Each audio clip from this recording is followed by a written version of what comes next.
Okay, my name is Teresa Bunn, and I'm a retired Army reservist, and I retired at the rank of Major. I did 26 years. When did you join the military, and what was your initial motivation to join? I joined May 23rd, 1985, and that was my senior year in high school. It was about 10 days before I graduated, and I joined in order to pay for college.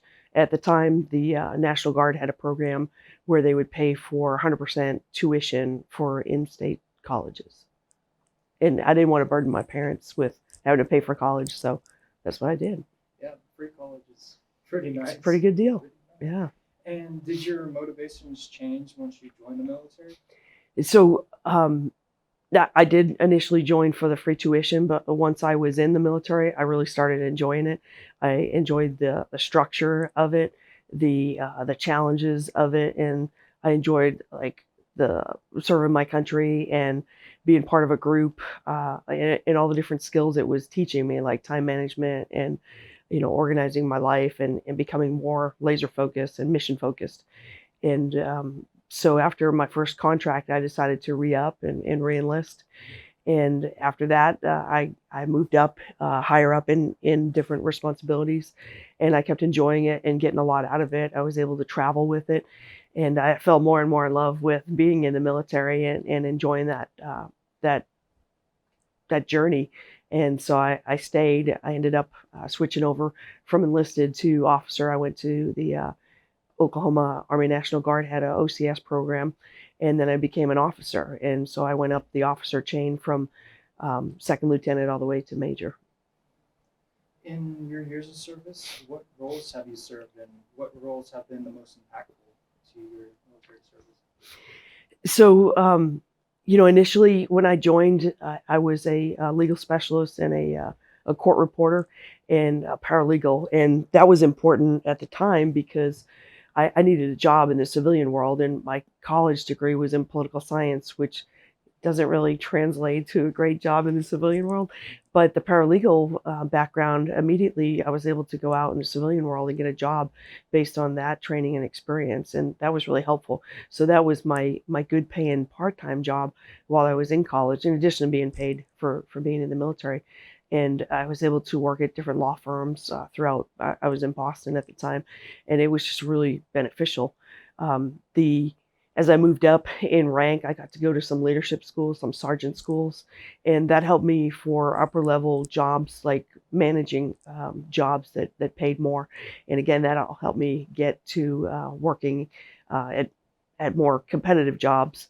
And then some of the other neat things, when I became an officer, my units that I was in allowed me to travel. So I got to go all over the world. Like I got to go to Paris, I got to go to Germany, and things that I wouldn't have imagined being able to go and see, even things like waterfalls in Portland, and Chinese Zen gardens and stuff. Like while I was serving in my units, I got to go to these places and experience these things, and that was pretty special. And even more recently, even though I'm retired from the military, I'm still associated with my Army Reserve unit, and I'm part of the executive council for this group of World War II veterans. And so my friends are 100-year-old men that served in World War II, and just being able to have that camaraderie over the years and still serve with people with a common purpose of defending our nation and just the ultimate sacrifices that they made throughout their life. It's been a wild ride, and I can't imagine not doing it. It's just been so important in my life. And to take it a little bit backwards, has your military life affected your personal life? What sacrifices have you had to make that has affected you? Um, so it's definitely affected my personal life. It, it's hard not it's hard to put it aside. It's just part of who you are and how you present yourself, how you talk to people. People know pretty quickly, after meeting me that I have a military background. Some of it's just like the language that you use that's consistent with military people versus non-military. Um, but as far as sacrifices, going to war and having to leave my kids, my daughters were 6, 7, and 8 when I went for Operation Enduring Freedom, and so that was hard. But I've been really lucky. I have a very awesome husband, and he was able to step up to the role of serving both his mom and dad during that time. And he's a very patriotic citizen, and he knew that it was important for me to be able to go and serve my country and to, do that function. But it's also just as important to be a good mom. So he was able to help, make that work. And to just end the interview here, do you have any final message you would like to share to the people maybe watching this?